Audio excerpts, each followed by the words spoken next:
द्रुपद से द्रोण का प्रतिशोध। जब पांडव तथा कौरव राजकुमारों की शिक्षा पूर्ण हो गई तो उन्होंने द्रोणाचार्य को गुरु दक्षिणा देना चाहा।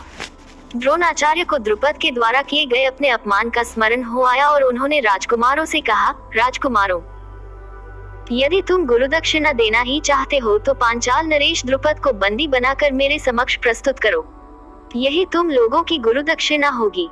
गुरुदेव के इस प्रकार कहने पर समस्त राजकुमार अपने अपने अस्त्र शस्त्र लेकर पांचाल देश की ओर चले। पांचाल पहुंचने पर अर्जुन ने द्रोणाचार्य से कहा, गुरुदेव, आप पहले कौरवों को राजा द्रुपद से युद्ध करने की आज्ञा दीजिए। यदि वे द्रुपद को बंदी बनाने में असफल रहे तो हम पांडव युद्ध करेंगे। गुरु की आज्ञा मिलने पर दुर्योधन के नेतृत्व में कौरवों ने पांचाल पर आक्रमण कर दिया। दोनों पक्षों के मध्य भयंकर युद्ध होने लगा, किंतु अंत में कौरव परास्त होकर भाग निकले। कौरवों को पलायन करते देख पांडवों ने आक्रमण आरंभ कर दिया। भीमसेन तथा अर्जुन के पराक्रम के समक्ष पांचाल नरेश की सेना हार गई।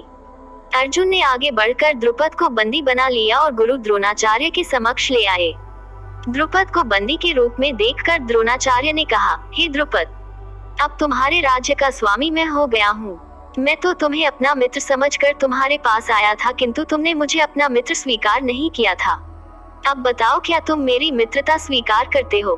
द्रुपद ने लज्जा से सिर झुका लिया और अपनी भूल के लिए क्षमा याचना करते हुए बोले, हे द्रोण, आपको अपना मित्र न मानना मेरी भूल थी और उसके लिए अब मेरे हृदय में पश्चाताप है।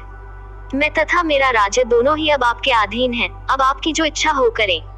द्रोणाचार्य ने कहा, तुमने कहा था कि मित्रता समान वर्ग के लोगों में होती है, अतः मैं तुमसे बराबरी का मित्र भाव रखने के लिए तुम्हें तुम्हारा आधा राज्य लौटा रहा हूँ। इतना कहकर द्रोणाचार्य ने गंगा नदी के दक्षिणी तट का राज्य द्रुपद को सौंप दिया और शेष को स्वयं रख लिया। कालांतर में पांडवों ने बहुत सी अन्य विद्याओं का अध्ययन किया। भीमसेन ने बलराम को गुरु मानकर खम्भ गदा आदि की शिक्षा प्राप्त की। इस समय तक युधिष्ठिर के गुणों की प्रशंसा देश देशांतर में होने लगी। समय आने पर धृतराष्ट्र ने युधिष्ठिर को युवराज के पद पर आसीन कर दिया।